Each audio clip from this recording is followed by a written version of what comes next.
வணக்கம். நீங்கள் இணைந்திருப்பது V55 மதிய நேர பிரதான செய்தியோடு. பொறுப்புடனும் பொது நலனுடனும் உங்களோடு இணைந்து கொள்ளும் நான் ஷாலினி பிள்ளை. முதலில் இன்றைய தலைப்புச் செய்திகள்.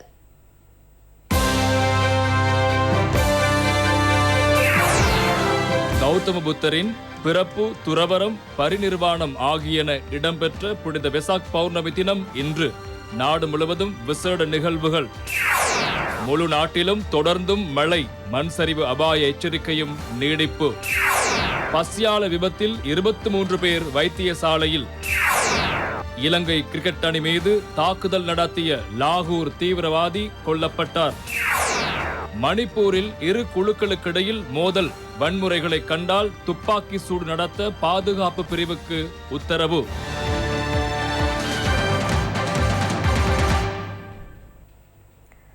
புத்த பெருமானின் பிறப்பு, துறவரம் மற்றும் பரிநிர்வாணமாகிய 3 விடயங்களும் நடந்தேறிய புனித வெசாக் பௌர்ணமி தினம் என்றாகும்.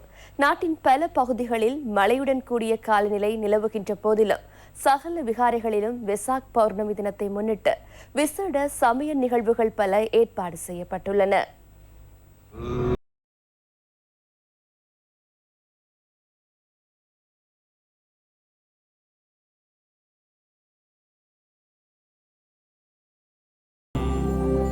வெசாக் பண்டிகை 3 விடயங்களை அடிப்படையாக கொண்டு கொண்டாடப்படுகின்றது. உலகின் துன்பங்களுக்கெல்லாம் அடிப்படை காரணம் ஆசைதான் என்ற உன்னத தத்துவத்தை உலகிற்கு போதித்தவர் புத்த பெருமான் ஆவர். அவரது போதனைகளில் அகிம்சை, ஜீவகாருண்யம், அன்பு, ஒழுக்க விழுமியம் போன்ற நட்பண்புகள் அடங்குகின்றன. புத்த பெருமான் நேபாளத்தின் லும்பினியில் கிறிஸ்துவுக்கு முன் 560ஆம் ஆண்டு சுத்தோதனன் மன்னனுக்கு மகனாக பிறந்தார். இவரது இயற்பெயர் சித்தார்த்தன் என்பதாகும். தனது இளமை காலத்தில் சுகபோகங்களை அனுபவித்த சித்தார்த்தன் தனது 29வது வயதில் மூப்பு, பிணி, பரிநிர்வாணம் ஆகியவற்றை நேரில் கண்டு மெஞ்ஞானத்தை தேடி முற்றும் துறந்த துறவியாக மாறி புத்தர் என்ற பெயரை பெற்றுக்கொண்டார். அவர் பிறந்த நாள், தவம் புரிந்த புத்த நிலை அடைந்த நாள் மற்றும் பரிநிர்வாணம் அடைந்த ஆகிய 3 நாட்களும் மே மாத புனித நோன்பதி தினத்திலேயே இடம்பெற்றுள்ளன. இதன் காரணத்தினாலேயே பௌத்த மக்கள் இன்றைய தினத்தை வெசாக் பண்டிகையாக கொண்டாடுகின்றனர். வாழ்வில் ஏற்படும் துன்பங்களுக்கு காரணம் மெய்ப்பொருள் பற்றிய அறிவின்மையே மற்றும் நிரந்தரமற்ற சிற்றின்பம் மீதுள்ள பற்றே காரணமாகும்.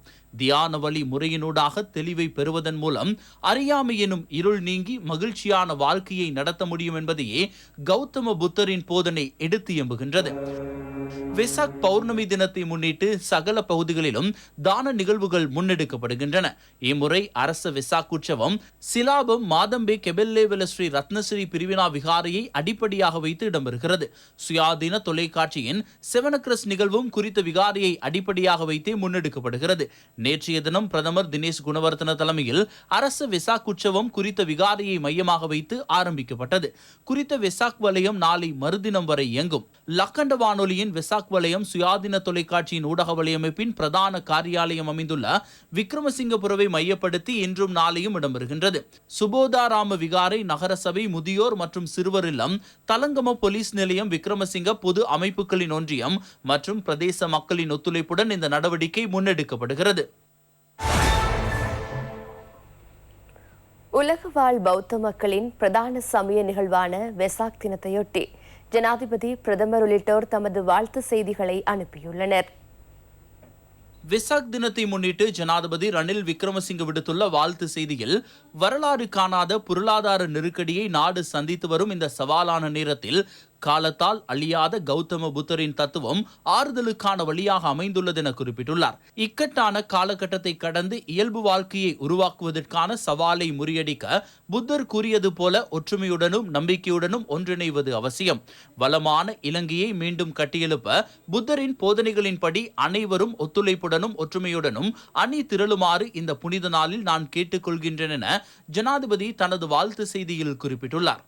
உன்னதமான பௌத்த தத்துவத்தின் வழியே உண்மையான மகிழ்ச்சிக்கு வழிவகுக்கும் அன்பு, காருண்யம், மகிழ்ச்சி, பற்றின்மை என்ற 4 தூண்களை அடிப்படையாக கொண்ட ஒரு சமூகத்தில் நாம் செயற்படுவதாக பிரதமர் தினேஷ் குணவர்த்தன வெளியிட்டுள்ள வெசாக் பண்டிகை வாழ்த்து செய்தியில் குறிப்பிட்டுள்ளார்.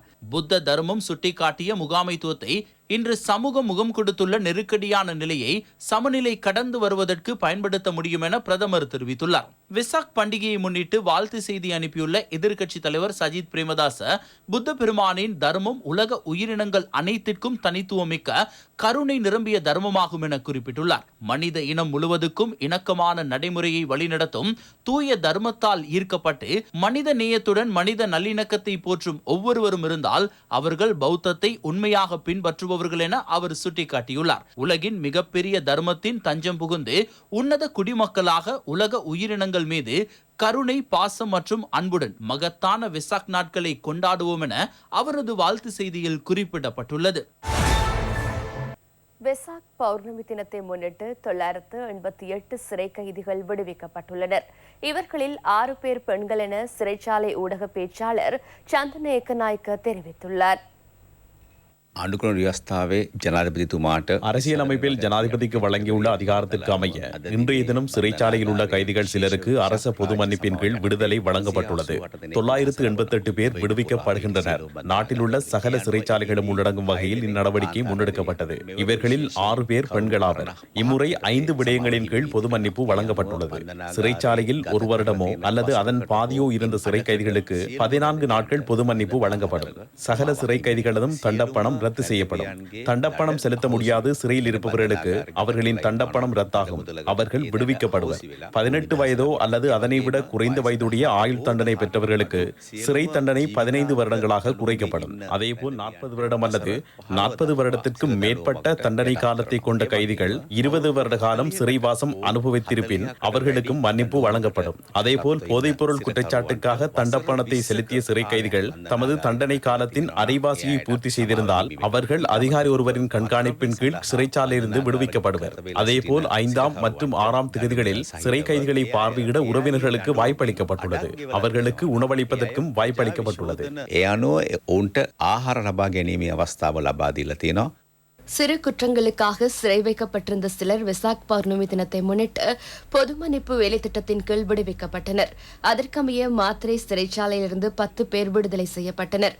உதவி சிறைச்சாலை அத்தியட்சகர் சமன் பிரியதர்சனவின் தலைமையில் நிகழ்வு இடம்பெற்றது. மட்டக்களப்பு சிறைச்சாலையிலிருந்து 14 சிறை கைதிகள் விடுவிக்கப்பட்டனர். தண்டப்பணத்தை செலுத்த முடியாது சிறை வைக்கப்பட்டிருந்த சிலரும் இதில் உள்ளடக்கம். காலி சிறைச்சாலையிலிருந்து 15 பேர் விடுதலை செய்யப்பட்டனர். வெசாக் தினத்தை முன்னிட்டு வவுனியா சிறைச்சாலையிலிருந்து 15 கைதிகள் விடுதலை செய்யப்பட்டுள்ளனர். சிறு குற்றங்களுடன் தொடர்புடையோர், தண்டப்பணம் செலுத்தாதோர் ஆகியோர் இதில் உள்ளடக்கம்.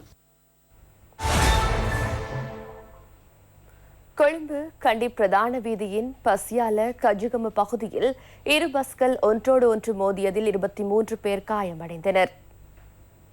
கொழும்பிலிருந்து மூதூர் நோக்கி பயணித்த இலங்கை போக்குவரத்து சபைக்கு சொந்தமான பஸ் ஒன்றும் கண்டியிலிருந்து நீர்கொழும்பு நோக்கி பயணித்த தனியார் பஸ் ஒன்றும் நேருக்கு நேர் மோதியதில் விபத்து நேர்ந்துள்ளது. நீர்கொழும்பு நோக்கி பயணித்த தனியார் பஸ் வீதியின் வலதுபுறமாக பயணித்தமையே விபத்து இடம்பெறுவதற்கு காரணம் என ஆரம்பகட்ட விசாரணைகளிலிருந்து தெரிய வந்துள்ளது. குறித்த விபத்தை அடுத்து கண்டி கொழும்பு பிரதான வீதியின் கஜுகம பகுதியில் கடும் வாகன நெரிசலும் ஏற்பட்டது. நாட்டின் பல பகுதிகளில் தொடர்ந்தும் மழை பெய்யும் என வளிமண்டலவியல் திணைக்களம் தெரிவிக்கிறது. கடந்த 24 மணி நேரத்தில் கொழும்பு கோட்டை பகுதியில் அதிக மழை வீழ்ச்சி பதிவாகியுள்ளது. 112.07 மில்லிமீட்டர் மழை வீழ்ச்சி இங்கு பதிவானது. இதேவேளை நாட்டின் 5 மாவட்டங்களுக்கு விடுக்கப்பட்டிருந்த மண்சரிவு அனர்த்த எச்சரிக்கை தொடர்ந்தும் நீடிக்கப்படுவதாக தேசிய கட்டிட ஆய்வு நிர்வாகம் தெரிவிக்கின்றது. நாளைய தினம் தென்கிழக்கு வங்காள விரிகுடா கடற்பகுதியில் தாளமுக்கு நிலை உருவாகும் வாய்ப்புள்ளது.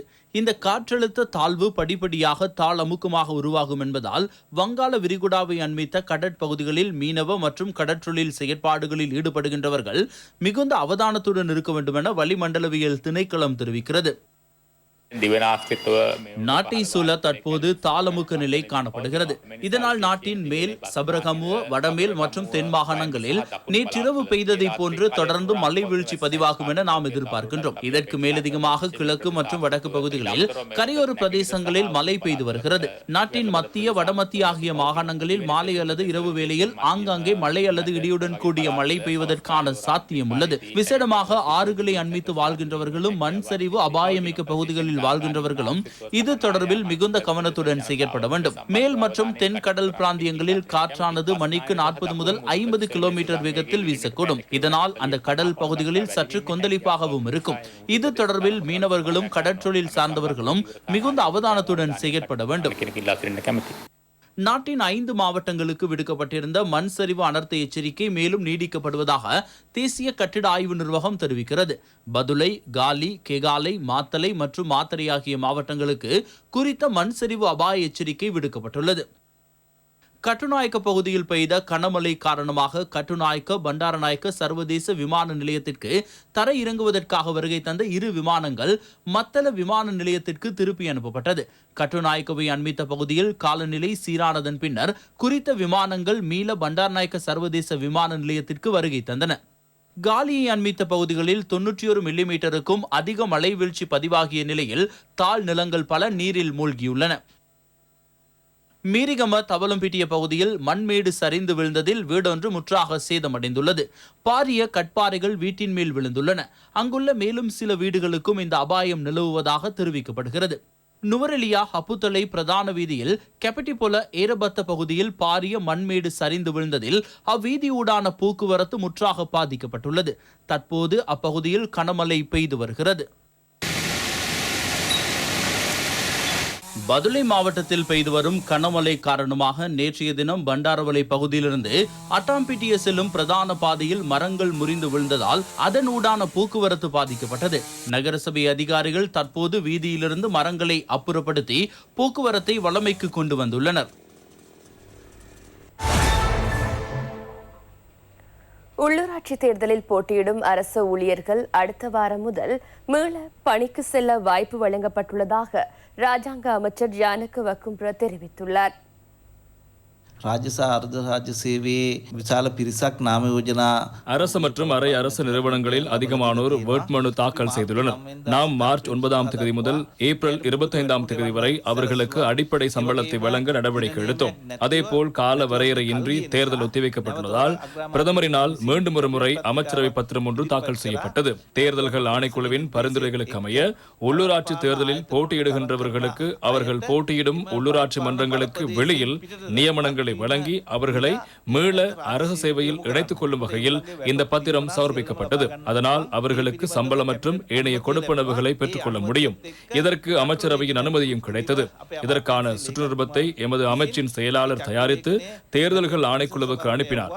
அவர்களிடம் இணக்கப்பாட்டை பெற்றுக் கொண்டு எதிர்வரும் திங்கட்கிழமை அந்த சுற்றுநிருபம் வெளியிடப்படும். இந்த உள்ளூராட்சி மன்ற தேர்தலில் போட்டியிடுகின்ற அரசு மற்றும் அரை அரசு நிறுவனங்களின் ஊழியர்கள் தமது நிறுவன பிரதானிகளோடு கலந்துரையாடி அந்த தொகுதிக்கு வெளியில் மிக அருகிலுள்ள நிறுவனத்திற்கு வேலைக்கு செல்லக்கூடிய வசதிகளை ஏற்படுத்திக் கொள்ள முடியும்.